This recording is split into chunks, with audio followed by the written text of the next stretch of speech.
Talk About It is Shai. Let's Talk About It is Shai's first mental health initiative series.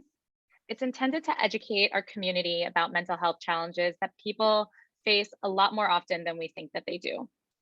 We're here to create a platform to normalize conversations surrounding mental and emotional wellness and to create a safe space for honest discussions about challenges that we face. Today, I am honored to announce our guest speaker, Slovie Young Rice Wolf, who is a renowned educator and author on parenting, along with many other topics. The reason we brought her on this platform, this mental health initiative platform, to speak about parenting is because the parent-child dynamic is a fundamental key to help foster mental and emotional wellness in our children and to all subsequent generations. Research has shown that parents play a substantial role in shaping children's emotional health, particularly in early childhood. And we are here to listen to Slovie provide us tools that will help parents focus on important psychological models of parenting in hopes of fostering a future generation that will have stronger coping skills, levels of self-esteem, and skills related to communication. So I'm very excited to hear her speak, but I'm first going to introduce Erica, Shai's co-president, to speak a bit about the Shai organization and Slovie's impressive achievements. Thank you, Monica, and thank you all for attending the special evening. I'm Erica Kashi, co-president of Shai. As many of you know, Shai's mission is to enhance our community while preserving our heritage through various programs that impact all ages. Although we started out as a scholarship fund, we run programs for the young professionals, young families, our elderly, our youth, and everyday occurrences. As mentioned by Monica, our first mental health program was so successful, we thought to continue down a path every parent can benefit from. Tonight, we are honored with a lady whom I always call for guidance and advice, a lady whose wisdom transcends centuries and is filled with the insights from the Torah. Slovie is the perfect person to share with us how to give our children a metaphorical life vest and turn a choppy situation into an opportunity for our children's development of self-growth, success, self-esteem, and the knowledge to cope with other challenging situations. Slovie is sharing both tools for our personal parenting toolbox and for us as parents to give to our children for their personal toolboxes on how to overcome these challenging matters. Slovie Young Rice Wolf is a brilliant, wise Rebbitzin who needs no introduction. Slovie is a world-renowned teacher, author, relationships, and parenting lecturer. She's a leader of Hineni Couples, the daughter of the late Rebbitzin Esther Young Rice Alva Shalom, the author of the parenting handbook, Raising a Child with a Soul. She also writes regularly for Aish.com. Slovie gives weekly classes in New York City, Long Island, and Westchester.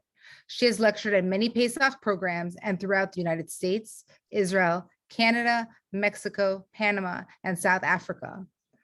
Slovie is truly one of my favorite people. Thank you, Slovie, for joining us this evening. Thank you. I'm so honored by that introduction. My gosh, thank you so much. And I look forward to meeting this wonderful community online. It's such a privilege for me to be here with you tonight. The world really is on fire, we say. This past Shabbos, I was privileged to speak at a Shabbos for Project Inspire. And at the end of one of my talks, after there was a line of women who wanted to ask me some questions, there was a little girl who was waiting to speak to me. She looks at me and she says, "Can I ask you a question?" And I bend down to look at her eyes and I say, "Sure, what would you like to ask me, Babala?" And her eyes are open so wide. And she says to me, "What do you do if you're really scared?" And I said, "Are you afraid?" And she just nodded her head, because the world that we live in today is a world where it's so easy to be afraid. And not just for children. We've gone through so much. There are so many of us who have fear inside of us, and we just don't know sometimes how to handle We're living in a world of chaos. Sometimes the children have school, sometimes they don't have school.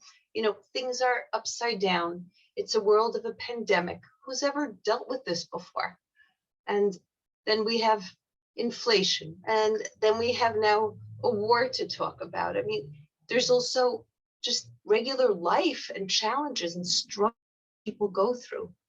So that's a lot for parents to handle. And without all the complications, there's enough in a home. If sometimes a child is going through an emotional issue, a physical issue, there could be a shalom bayis, a peace in the home issue. There could be a health issue. I mean, there's so many avenues that life takes us down that we just never planned on this road. So knowing that, how do all of us parent successfully? What are we supposed to do?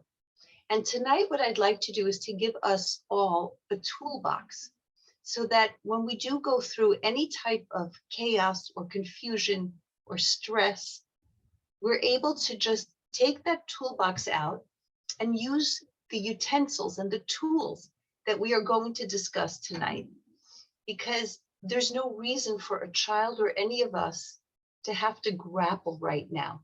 When one is afraid or one is in confusion or chaos, sometimes we blow our fuse, we get very tense, we shut down, we're not proud of the reactions and the actions that we've taken. And there's no reason for that, because we're able to dig deep, all of us. We have potential to be incredible parents, all of us listening right now. So where do we begin? I always say, this is what I've learned. I learned from my mother, Rebbetzin Youngreis, Rebbetzin Esther Youngreis. Ha-fochba, ha-fochba de kulaba. What does that mean? It means turn the pages, everything's in the Torah. We are all so fortunate and so blessed. Maybe the world is going through confusion and people don't know what to do, but we, the Jewish people, we have the Torah. The Torah is given to us not just as a book to study.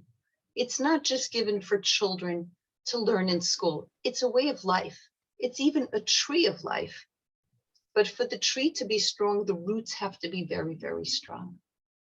What I'd like us to do tonight is to go first into the Torah and understand what it is that you and I need to do right now in order to be a successful parent in a time of chaos.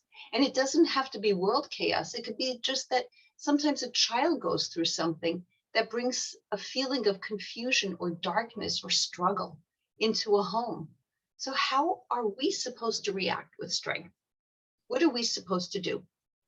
When was the first time that the Jewish people really were a nation that had to raise children on the soil of confusion and difficulty?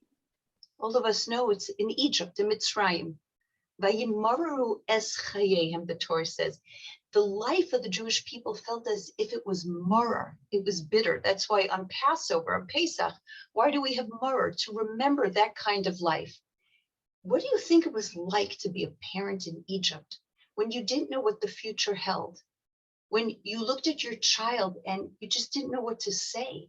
You didn't know how to calm this child because inside your own heart was just beating so hard and so fast. Now let's take that down a notch. Let's say you are in a situation and it's not Egypt.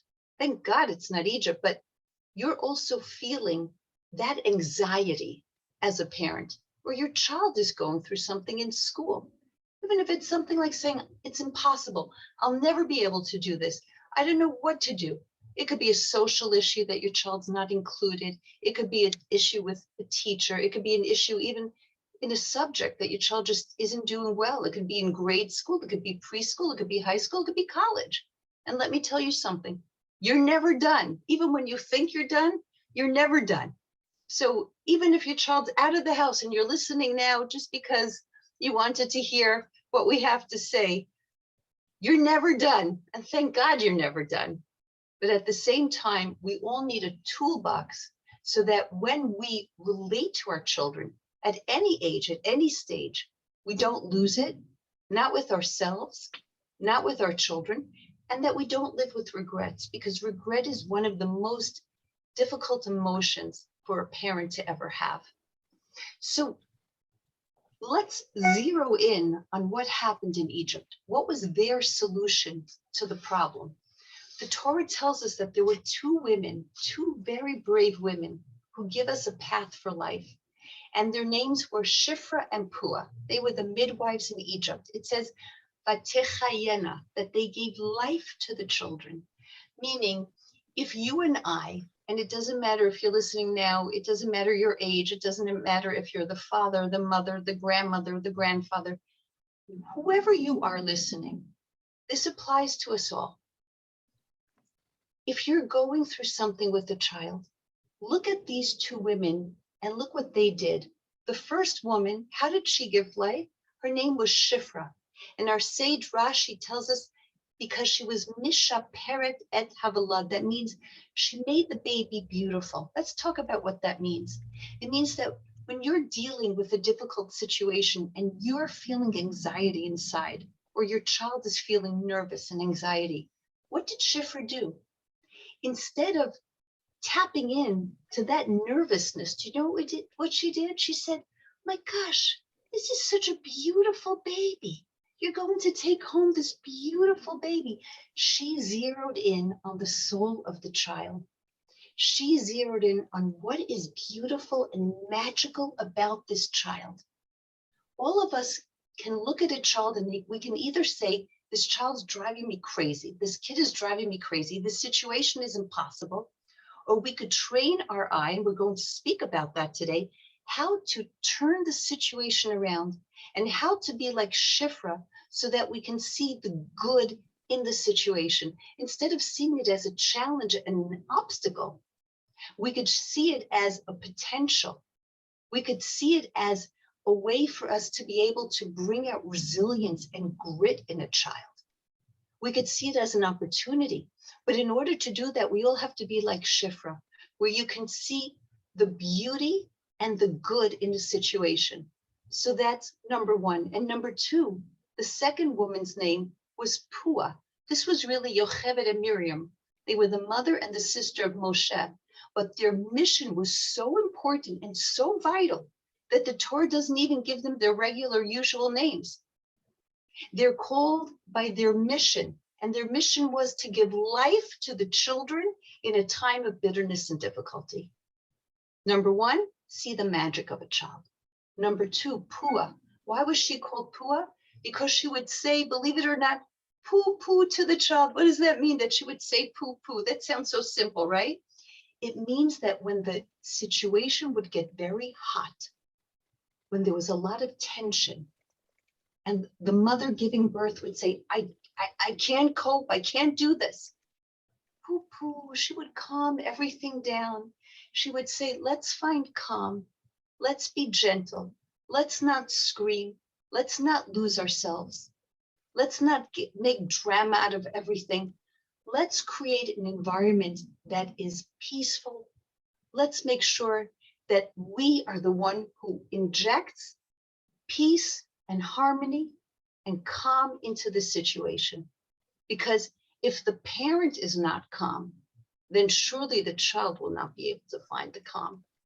And then you just get drama that unravels the whole situation in the home, and the whole environment in the home goes on fire, God forbid. So these are two secrets that the Torah is giving us to be successful parents in difficult times, to follow the path of Shifra, to find the beauty and the magic and the potential in your child, and not see that which is negative, and we're going to speak about that. And the second is to be like Pua, which means that you don't scream at a child. You don't say, are you crazy? Are you nuts? This is impossible. You set the tone in your home. And tone is so crucial when it comes to mental and emotional health of our children. Because you could have the best words to say, but if you lose it, then your child takes the cue from you, and your child loses it. And before you know it, the house just becomes this big screaming home, or everybody just gives each other the silent treatment and nobody's communicating. So Shifra and Pua give us the tools. Now, in order for us to be successful parents, when we're faced with a difficulty, what are our choices?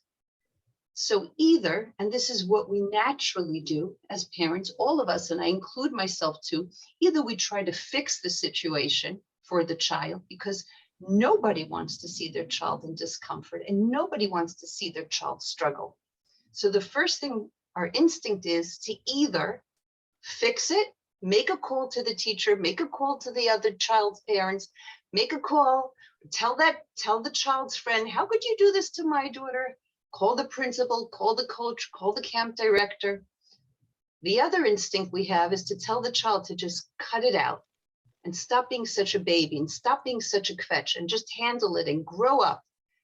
And just, you know, your sister never was like this, your brother never was like this, just do it, because we're all stressed ourselves as parents. And when our children come to us and they're stressed, we also get stressed, especially if we don't feel that we can fix the situation. So it's very easy then for the whole situation to become like a tinderbox and everybody's losing it.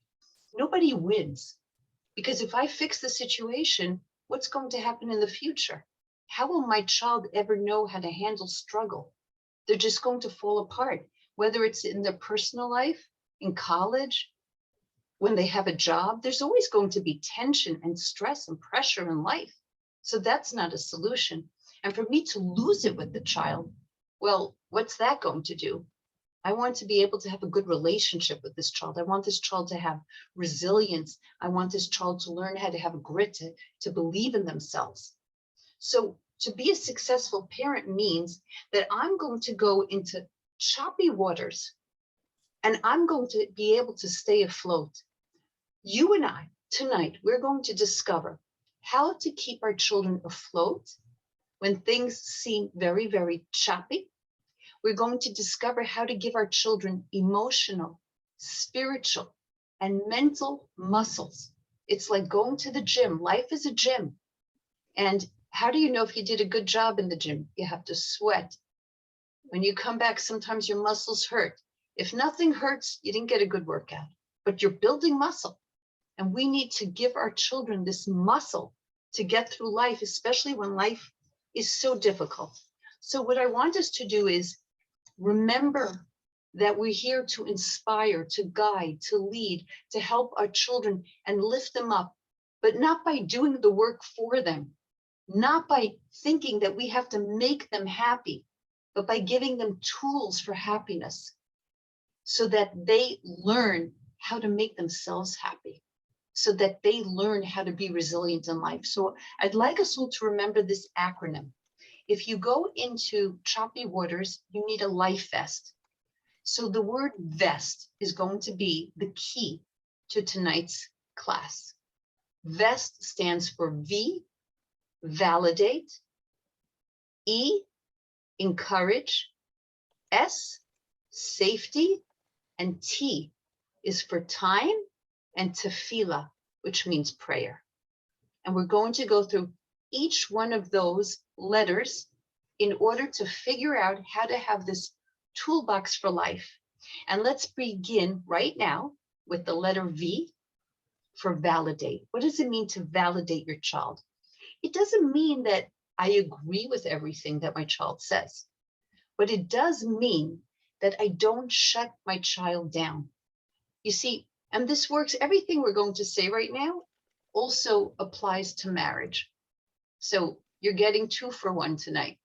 When you validate somebody, it means I'm going to hear what you have to say. The moment that I say, I don't want to hear it, I don't want to hear it, the person feels as if they're stuck. And if you don't want to hear what I'm going to say, guess what? I'm going to find somebody who does hear what I want to say. And you're not going to like the person or the forum where I'm going to express myself. And that person or forum is going to listen to me. So it's very important that children feel, and people in our life feel, that they have who to talk to, that we don't shut them down. We don't say, oh, stop it. Stop being such a baby. It's nothing. You're just making a big deal out of nothing. Because when I do that, it means I have no patience to hear what you have to say. And that hurts. That hurts so much. Validation means that I don't belittle what you have to say. I don't ignore what you have to say. I want to hear what you have to say. I want to hear what you're going through. I want to hear your emotions. How do we validate? And I'm going to give you a few little pointers. And if you have a pen or you're on your phone and you're able to just write this down, think about this, because after this, I want you to think how to apply this into your very life. And even if you take one of these points and you use this, you will better have communication with the people in your life that you love. How do we validate? First, give verbal responses and body language to show that we're listening and not dismissive. It means that if you're talking to me or I'm talking to you, did you ever talk to somebody and you could tell as you're talking to them that they're just not listening? You know, they're looking around, they're looking past you, they're seeing the other people in the room, they're looking at their watch, or their hands are folded like that, which means I'm completely closed to what you have to say. That shuts a person down and it doesn't encourage somebody to share. So I first have to look at my body language. Children notice body language. Years ago, I remember I took my children out because it was one of those Sundays that were just spiraling out of control. All the kids were home and everyone was on top of each other. So finally I said, that's it, everybody outside. So we go outside. My son was maybe 3 years old at the time. And after a few moments, he comes over to me and he says, Mommy, why are you angry? And I said, I'm not angry. I'm not angry. I'm very happy. And he said, but why are your eyebrows angry, Mommy? Which means that our children pick up even our eyebrows. You know, body language is so important. Just to put a smile on your face or just to show that you're interested is validation. Try to talk less and listen more. Often when we listen to somebody, we don't realize we're not really listening. We interrupt or we say, how could you have done that? How could you say that? What are you talking about? We try to right away fix it and make a solution. Just, we have to try to talk less and just try to listen to somebody. Don't interrupt and try to fix. Exactly as we said, here's examples I want to give you of validating comments that you could say to your child. Let's say your child's coming to you and something's really hurting them or bothering them, something in school, something with a friend, something with a teacher, something in the home with a sibling, whatever it is. And you could say, wow, it must be so frustrating to you. Or this must be really hard. That's really hard what you're going through. I see you're upset. I'm here for you. All those types of comments, they're not judgmental. You're not trying to give a solution. You're showing, I get it. I'm listening to what you have to say. And finally, be present. That means that when you're talking and you're listening, you're not looking at your phone. That's the most frustrating. I was just speaking to a teacher yesterday, and she told me that a couple came in to speak to her about their child. And the whole time, both parents are looking at their phones as they're talking about their children, about their child. I mean, you can't possibly show that you're interested in the conversation and be looking down at your screen. So when your child's speaking to you, turn your phone off, put it in the other room. It's not important right now. The point of validation is that we don't want a child to feel that they're isolated or rejected or misunderstood. So for the first point, for V, to validate a child, what's our goal? Number one, to maintain connection. Connection with a child is so crucial, no matter the age. The child should feel, I'm connected to my mother, I'm connected to my father. And that way, even if you have to discipline, even if you have to say something difficult, when there's connection, there's trust. Number two, the message of validation is you are important to me. What you have to say is important to me. And number three, when we validate, it lessens the emotional tension. You know, when you're very upset about something, if you're able at least to express yourself, even if you didn't find a solution, but you have somebody to talk to. And who should that person be if not a mother or a father? That's what validation does. One more point when it comes to validation. The conversation must remain respectful. So the child can speak, of course, and you can speak your mind and you can speak your emotions, but your tone and your words must be respectful. The moment that the conversation starts going into a disrespectful road, and you say, I want to hear what you have to say, sweetie, or you use your child's name, which is a sign of love. I want to hear what you have to say, Sarah, but the conversation and the tone must be respectful. If you'd like to continue talking, we have to speak in a respectful way.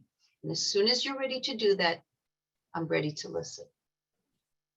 But you cannot answer and respond to a child when there is disrespect, because that means that the disrespect is okay. So that's V. Now we come to number 2, E. And E is for encourage. To give a child encouragement. When we give a child encouragement when they're going through a challenge, it means that we allow the child to see the situation not through a negative lens, but through a positive lens. In Judaism, we call this an ayin tova, a positive eye. Everybody who's listening right now has a challenge. There's no doubt about it. You can't go through life without a challenge. But everybody listening right now also has a blessing. And the choice is ours if we decide to focus on the challenge or we decide to focus on the blessing. And it's the same in a situation when we speak to our children, to allow them to see things with a positive eye, a good eye. And that means that when you're going through hardship, what good could possibly be coming out of that? We have to help a child figure out what is the opportunity in this situation. Which muscle are you going to build? Which muscle are you going to grow right now? So instead of going down a negative road and putting your energy into the negative, for example, your child's having a hard time in school and saying, you know, the work is crazy, the rules are too much, the teacher this, the teacher that. And instead of saying, yeah, you know what, that teacher is crazy, the school is crazy. I mean, that just leads to terrible, terrible disrespect. Because if I put the teacher down and I put the school down, there's no way that tomorrow the child is going to go back to school and respect the teacher or respect the school. The school and the home must be on one page. We must work together. That's really, really important when it comes to the chinuch and the education of our children. So where should I put my energy? I should put my energy in the positive. I should put my energy into my child saying, you know, I know this is hard for you, but you're going to do your best because I believe in you.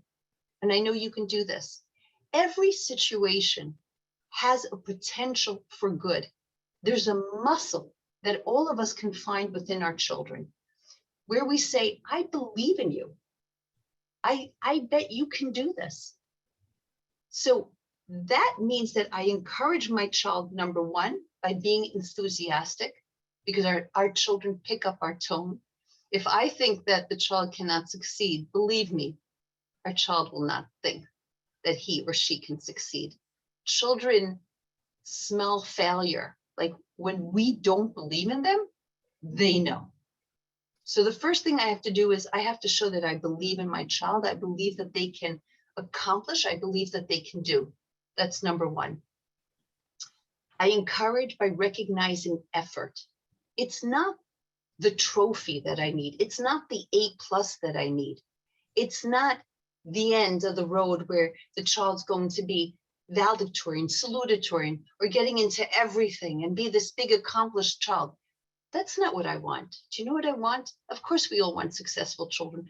I want my child to believe in himself and herself. I want my child to know that even when things don't go right, even when they're having a hard time socially, they're going to make it. And we're going to figure out how to get through this situation. And you're going to have such strong muscles to get into this because out of this, I believe in you. I believe in you. You're going to be in, you're going to be out, you're going to make it. That's what life is all about. So I encourage my child. I recognize efforts. For example, your child is sitting at the table and even a little thing takes out the knapsack, takes out some of the work, and you say to the child, wow, look at this. You already took your work out. I'm so happy. I'm so proud of you. I'm so impressed. Look how hard you're studying. That's really something. So it's not just the A plus. It's not just the report card and the grade.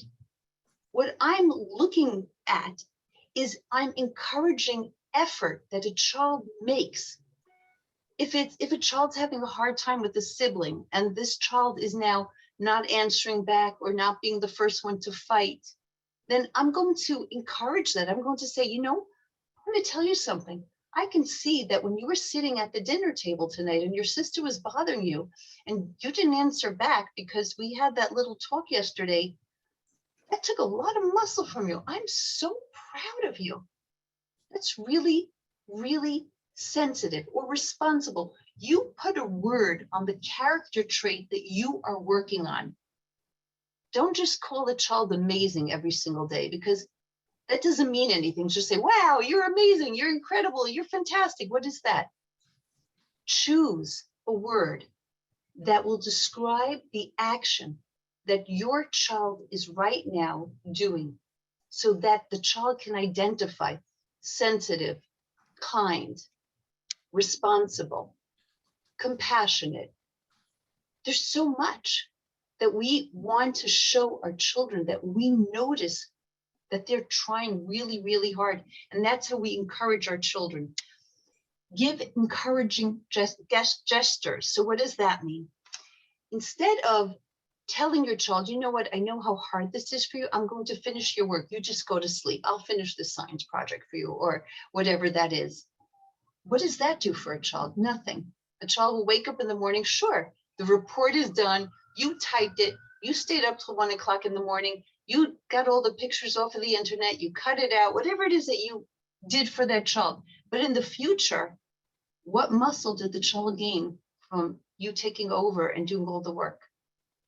When you make the calls to the teacher and you don't teach the child to be responsible if they're having a hard time, and asking to speak to the teacher privately and expressing themselves, at least to try. So how can I encourage my child to do all this? There are acts that I can do in my home. There are actions that I can do right now. And I'm going to give you a few examples. Let's say your child is working hard on studying, or homework seems overwhelming.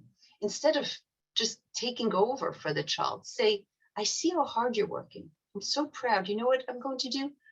I'm going to make you a delicious hot cocoa with floating marshmallows just for you. Just a little act of love to show the child, I recognize I'm here, I'm part of this, and I'm encouraging you. Take a little card or a sticky note, and when the child least expects it, write a note to a child of encouragement. Put it on the child's pillow, or put it within your child's lunch bag, in your child's knapsack, on your child's mirror in the bathroom when they wake up. Whatever it is, get creative to show a child, I recognize, I encourage, I'm proud of you. You can do this. You know, even if it's a big smiley face that you do with ketchup, for a younger child, you know what touches your child. You know how to communicate to your child, I believe in you. Time together shows encouragement, meaning, I see you're working so hard. You know what I'm going to do? This week, just you and I are going to go out together for an ice cream or a yogurt or whatever it is that your child enjoys doing. We're going to go for a cappuccino. We're going to go for a pizza. We're going to go for a drive. You and I are going to go bowling. We're going to take a special walk together. That is encouraging a child, because you're giving this child extra time. And instead of focusing on the negative and making it into an impossible situation, yeah, I know it's impossible, your work's impossible. Instead of losing it with the child to stop complaining and fetching, you're encouraging the child. So you're going, instead of negative territory, right now we're going to go into positive territory. And you encourage your child to climb the mountain. I remember when I still remember this, I was in 5th grade, okay? And of course, everybody wants to do well. For some reason, I had a science test and I did not do well on that science test. And that wasn't so usual for me. I remember my teacher wrote a really nice note on top. And she wrote, "You're going to take a retest tomorrow." And I came home and I was really down. And I remember showing the test to my father. And I was so upset with it. And I didn't know if I could really do well on the retest. Remember that night, my father sat down and he really encouraged me. What did he do? He cut up a whole bowl of fruits for me. He sat me down in the kitchen. I had this huge textbook. If I had any question, he sat down next to me so patiently. He showed me that he was present. He validated it exactly as we said. I know it's hard, Schaefer. You're going to do it. You're going to do it again. He encouraged me.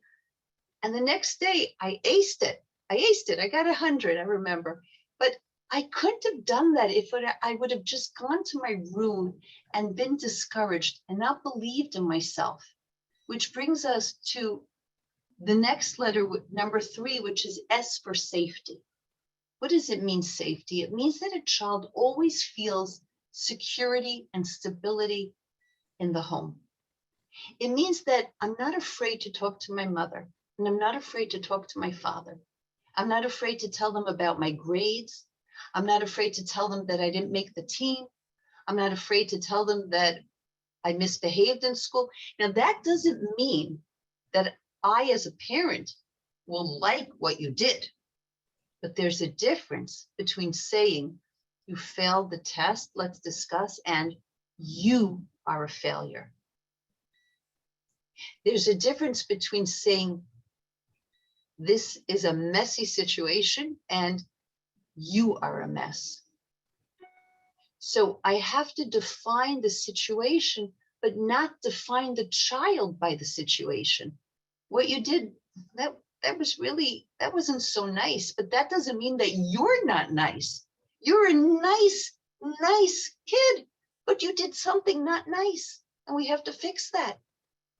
So a child should never be afraid to come to a parent and talk to a parent. And that means that I don't show anxiety or nervousness or anger when a child comes. I don't say things like, "Well, what did your friends do on that test? How did your friends do? Did your friends get into the camp? Did your friends get into that class?" Always comparing siblings, friends. That makes a child very nervous. I don't feel safe. What about me? Talk to me. What do you mean? You didn't get invited to that party? Who did get invited to that party? Everybody's going and you're not going. Why aren't you going? Why are you not with everybody? What are you doing?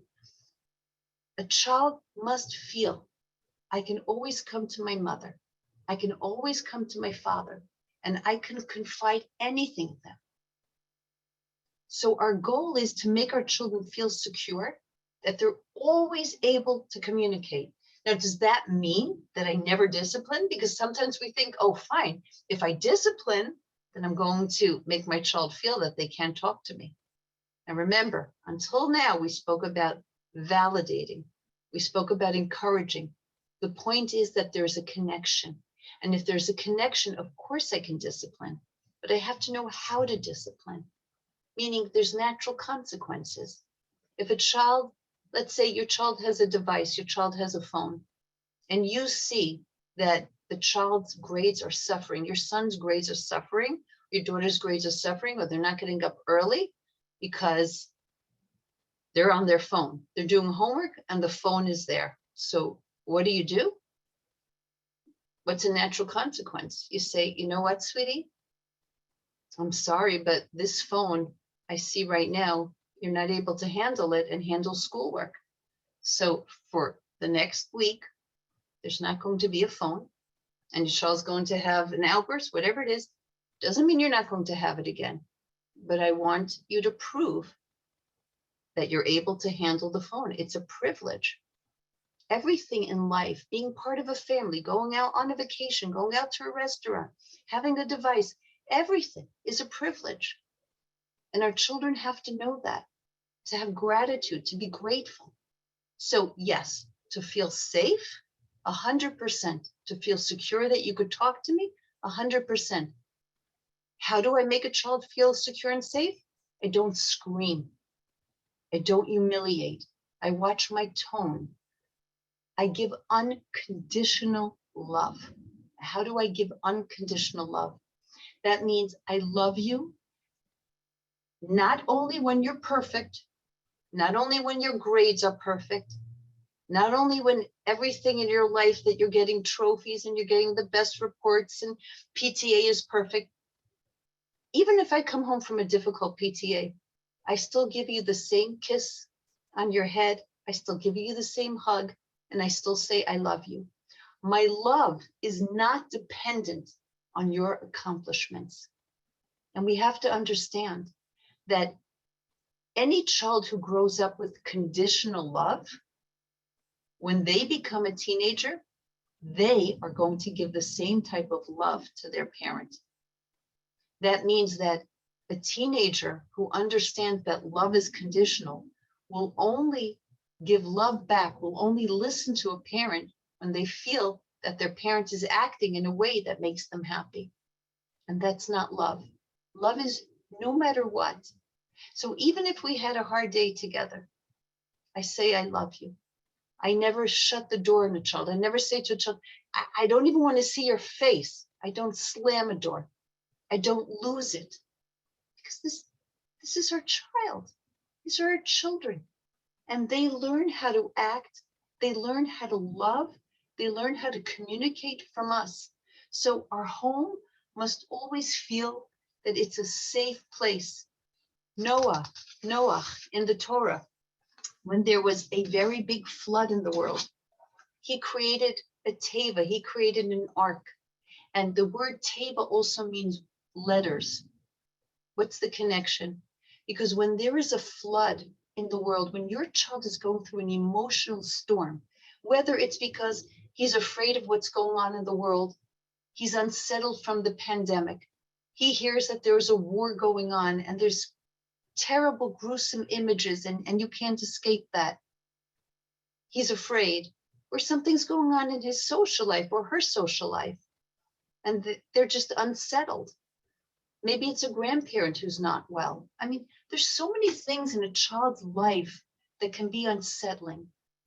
What do I do as a parent? I need to make this child feel that home is a haven. This is the go-to place. This is the place that when everything in the world seems so dark and so difficult, my child wants to come home because at home they feel loved. So how do we create this sense of stability and security? Teach a child, number one, how to express himself respectfully. That means that there's respectful communication in a home. Help your child identify his and her emotion. You see, it's so important for a child to be able to say, I feel, now fill in the blank, because I'm not always angry. Sometimes I'm sad. Sometimes I'm frustrated. Sometimes I'm worried. Sometimes I'm angry. Sometimes I'm upset. Sometimes I'm scared. My reaction is going to be different, and I'm going to teach you about the whole situation based on what you right now are feeling.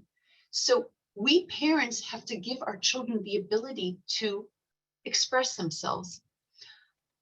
Safety means I love you even if I don't love what you did. We never shame or humiliate a child. That means that these conversations that we're having, they're not in front of other siblings. Because the worst is when other siblings get involved. They say, well, when I was that age, why do you let her get away with that? And why does he get to say that? It's between me and this child. Other children in the family don't get involved. Don't betray a child's trust by calling everyone you know and giving the story over, whatever they're upset about, because that could drive a child really crazy, because they know that as soon as they leave the room or they hear you calling, you're calling this one. You know what happened in school today? You know what he said? You know what she said? It's between you and the child. Don't betray a child's trust. Finally, we come to number 4, which is T, time. and tefillah, prayer. The greatest gift that we give our children is our time. When children see that we are present, they know that family is a priority. School, social life, the world is overwhelming, but I am here for you. That's what time is all about. So I'm able to give my child time by showing my child that you are my priority. And how do I do that? I want to tell you a little incident that a mother shared with me the other day.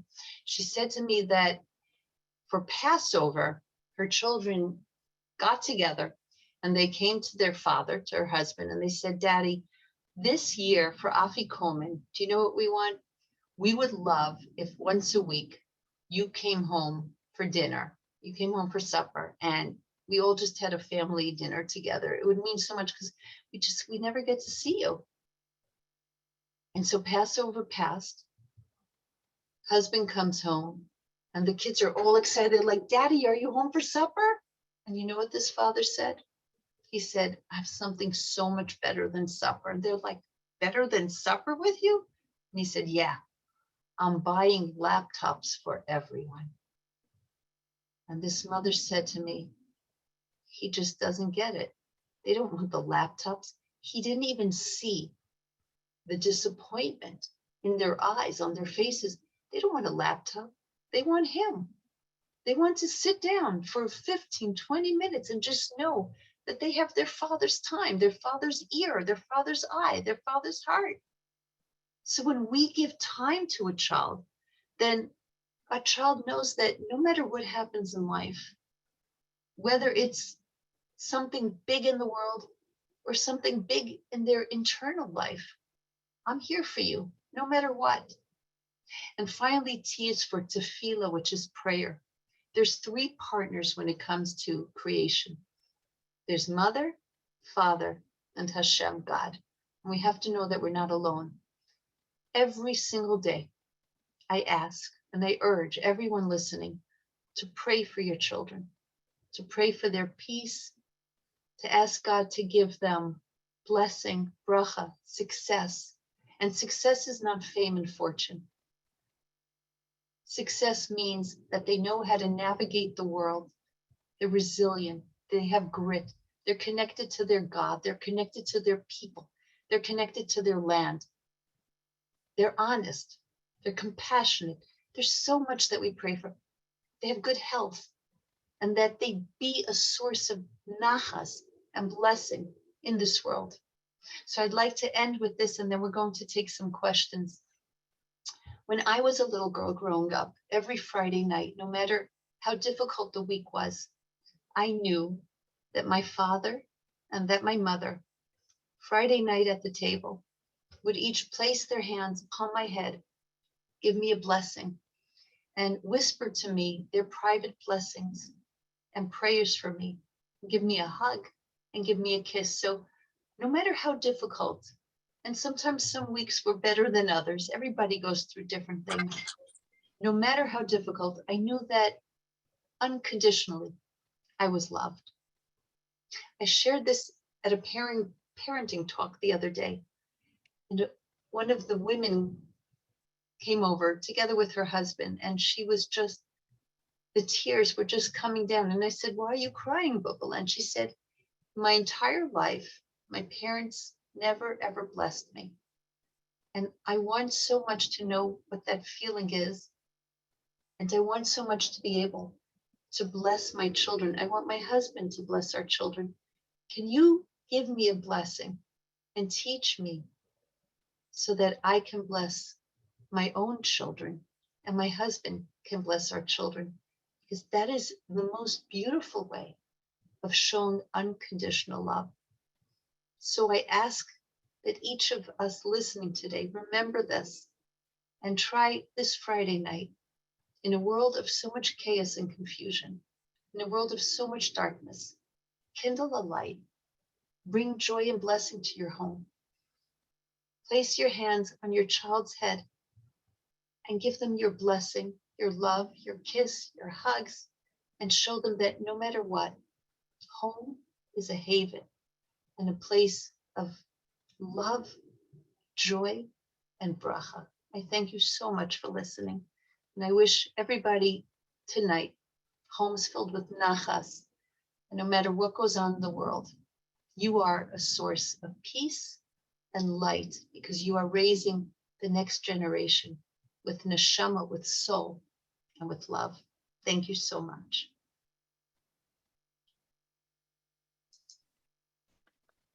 Slovie, thank you so much. I found myself involuntarily clapping because I found your message to be so profound, so informative, so important. And I think the values that you really impressed upon were so important. It's something that we lose sight of as people in, being out there in the secular world, in the Jewish world, trying to find that balance. I mean, you lose that perspective of what really is important and what is valuable. And you take that home with you. Sometimes you take that secular world home with you and you forget. You take that stressful world home with you and you forget. So I really appreciate you reminding us, impressing upon us the Thank you. importance Life of is that. stressful. It is so stressful.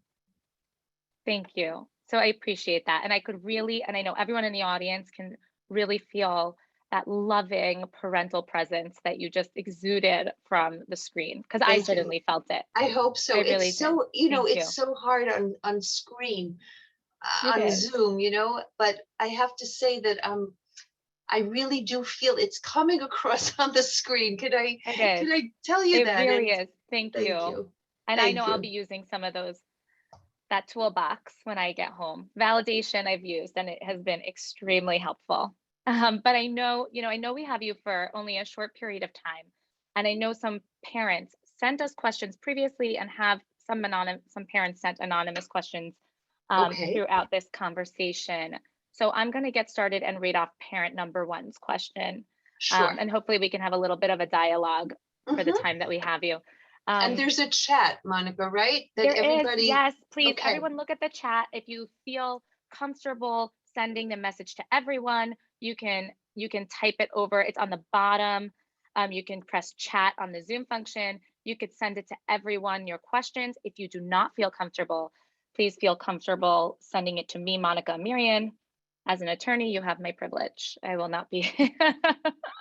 Thank you. And my confidentiality. I also want to say I so appreciate all the beautiful messages on the chat. I see your names and I'm sending you my love because it's so special to hear from so many wonderful friends and people. So here we go. Questions. Great. Let's get started. I know parents want your wisdom and your insight into some things.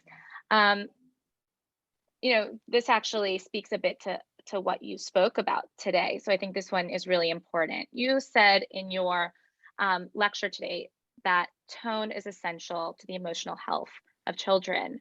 And my mom always said that too. She always said, say something with a smile and you'll see it'll go along much, much further than if you say it with an angry tone. However, I think many parents find that with the stress and with the chaos of the world, it's hard to keep your tone. Anger sometimes gets involved, strong, bitter tones get involved. I often hear parents say when they're trying to discipline their child, they feel enraged almost, I hear it. I understand when their child won't listen to them. And I know that anger is also a big part of Jewish wisdom and learning. In your opinion, do you think you can explain a little bit about where anger comes from, maybe specifically in the context of parenting, and if you have any coping skills for the moment where anger does overcome a person? Absolutely. So Jewish wisdom does speak a lot about anger, and we're told divrei chachamim b'nachas shomim, which means words of the wise are heard in a gentle tone. How do I know, number one, that you're smart and wise? It's your tone. So number one, let's just know that if you meet somebody and they start screaming at you, there's no way you're listening to them and respecting them. Right? For sure, when it comes to a parent, once we start, it's like unleashing a tsunami. And we just go on and on and on. And once you start screaming, it does go into rage. The Torah even describes it in Egypt. It says that in the Makkah and the plague of Tzifardeh, of frogs, it's so interesting. It says, Bata'al HaTzifardeh, one frog came up. And when the Egyptians saw this one huge, horrible frog, do you know what they did? They started to take sticks. They were so angry, and they started to hit it and hit it and hit it. And from this one frog, you know, it's like hundreds of frogs started to come out. That's a metaphor for anger, our sages teach us, because you start with one thing, and all of a sudden, now you're going here and there. You're bringing things up from 3 years ago, and you're angry. There's no one who wins when there's a conversation of anger, especially as children grow and you have teenagers. They use that tone, and we get into a cycle. So if you see that anger, first of all, being pushed at you, and there's pushback from a child, don't respond. And I know that's easier said than done, but once you respond to the anger, you're going to get angry. You cannot get into a good place. And in a very even tone, and you could practice this, and you say, as soon as you'd like to speak in a respectful way, when you speak respectfully, I'm happy to hear and listen and have a conversation. But you cannot have a conversation with a child when there's disrespect, when there's screaming. That's just chutzpah. And I don't respond to chutzpah. Here's rule number one. I do not have a conversation when there's chutzpah. So you don't continue the conversation. And the child might try to like just egg you on. And when you're ready to speak in a respectful way, I'm ready to listen. So that's number one. Anger, our tone. If I want to work on my anger, okay, I have to identify what it is, number one, that really gets me angry. And everybody has different triggers. If I know that it's stress, you know, if I had a hard day, if I'm working, if I have help and I don't have help that day, or there's an incident or something, you know, somebody who, there's a parent who unfortunately is sick, and I feel like I'm put into many, many different places because I'm a sandwich generation. Whatever it is, if I was up the whole night with a baby, everyone has a different situation. I have to know what my trigger is. I can't then get upset if I know what to expect. So if I know that last night I was up till 3 o'clock in the morning working, I had a project I had to finish for work, or there was a baby who was up, or I had to take care of, you know, a loved one, whatever it is, or something kept me up the whole night. If I know that, then I have to tell myself, tomorrow, you are probably going to be a little bit crabby. And if you know you're going to be very crabby, then watch your tone tomorrow, especially. So if something comes up that gets you upset, there's nothing wrong with saying, you know what, sweetie, we're going to talk about this another time. I'm not ready to talk about this right now. I hear what you have to say. You're validating. It's important, but now's not the time for us to talk about it. So you save yourself from a situation where you know you're going to lose it because you don't have the patience, you don't have the head, you don't have the heart. You're just stretched and you're stressed. It's not the time. And that's also important. Figure out the triggers that get you. Some people, it's dinner time when all the kids are sitting at the table and there's bedlam, and you know that supper's not ready and this one's hungry and this one has to go to after school activity. Figure out what is the time of day that usually gets you. For some, it's the morning. For some, it's bedtime. For some, it's dinner time. For some, it's homework time. Now, how can I make that pocket of time better so that I don't lose it? If there's a time of the day that I usually get very, very angry, what can I do to bring more seder, to bring more order into that time of the day? That would also be very, very helpful. I think that's, yeah, that sounds great. I hear you saying, you know, identify your triggers, manage your expectations so that you are in more control of yourself, more control of your environment. And I think I'm going to try that next time. And I think I think that even if you get angry a lot, and we all do, we struggle with anger. Even if there's one less time a day, think about it. Yeah. By the end of the week, it's 7 less times that you got angry at your child. And at the end of the month, that's 28 or 30 less angry interactions. By the end of the year, 365 less moments of anger that you had with the child. Do you know what that does for your relationship? It's unbelievable. That's just Imagine it. one less moment of anger a day. And that goes for marriage too, my friends. It seems like transferable skills. That's definitely Yes. sure. I am actually just looking at the clock and I see that we may be out of time. Okay. Unfortunately, I know that so many people had more questions, but I know that we, have you for the hour, and I don't want to take up more of the time than you have to give. So I'm going to turn to Erica now. She's going to engage in a closing statement for Shai's organization. It was so wonderful. It was my first time meeting you, so it was wonderful meeting Thank you, in Monica. a formal setting, and it was just wonderful to hear you. I know the audience appreciates it, our community appreciates it, because this is something so necessary for the community to speak about emotional wellness and parental, obligations to Thank you that, for to the all that you emotional do. wellness. I appreciate everything you. that you do in your work and your organization. And thank you, Monica and Erica. You've really put a lot of effort into this night. So thank you for making it successful so that we could be successful parents. Thank you, Slovie. Thank you for everybody who came and who showed up, who watched on Facebook Live. We really appreciate it. We look forward to having everybody again for the next series.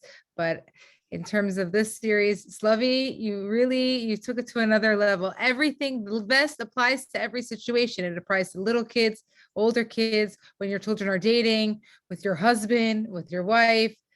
It's a life vest for everybody in every stage, and we really appreciate it. And thank you for everybody for coming. Thank you, Monica, for moderating, and have a wonderful evening. Good night, everybody. Mazel and bracha. Thank you. Good night, everyone. Thanks for joining us. Good night.